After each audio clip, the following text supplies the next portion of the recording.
Hello, I'm Ryan Schaum. This is my lab report 1 for charged tapes.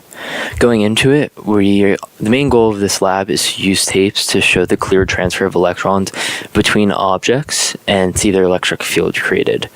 The results of this was we found that the tapes were actually positively charged by the end of it, determining that the electric charge would be about 1.113 times 10 to the power of negative 8 coulombs.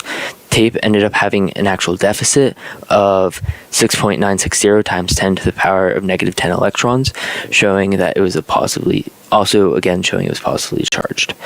For the physics principles, we were using Coulomb's law, Newton's second law, and Newton's third law, including the constants of gravitation and acceleration of Earth and Coulomb's constant.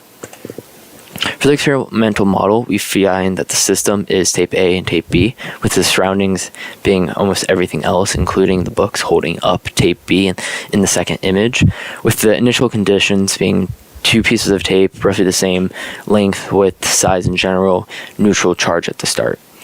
The details are that we actually take these two pieces of tape, put them on a base tape that's on a table, and you rip that off almost as fast as you can, and that actually transfers the electrons and giving the tapes a charge.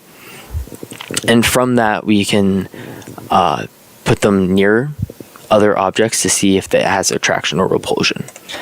So from the observations, we found that the tape was actually attracted to my hand. The two tapes were repelled from each other, showing that they actually had the same charge or same sign of charge. It was attracted to neutral objects and was also attracted to a negatively charged pen. Thus, it shows that the tapes had to be positively charged. Calculations of electric force. From the second image, we can see that tape A, the electric force being produced on tape B, was actually canceling out its weight. So we know that the net force was 0 and that the electric field is actually equal to the negative force of gravity. And so from that, we can calculate, we found mass of tape B, and we could calculate the weight of the tape to get its weight and just in general, which we knew would be equal to the electric force. And so using the first formula, we can rearrange it to get the second formula, where the F is actually the weight of the tape, and plugging all the numbers in, including the distance that we found when doing the experiment, we get its positive charge that we talked about earlier. Calculations of electrons, getting the length and width of the tape, we find its area. We were given the length of an atom and charge of an electron. With that, we found the area of an atom. By dividing the area of the tape by the area of an atom, we find the number of atoms. And then by dividing the charge of the tape by the charge of the electrons, we find the number of electrons that were lost. From there, we can see that there's a ratio of about 1 electron for every 1.094 times 10 to the power 7 atoms. Sources of error in this lab.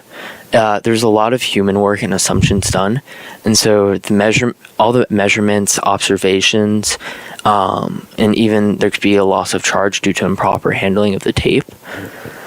All human error, while our assumptions assume that it was a consistent charge down the length of the object or tape, and that it was a point charge at its average mass.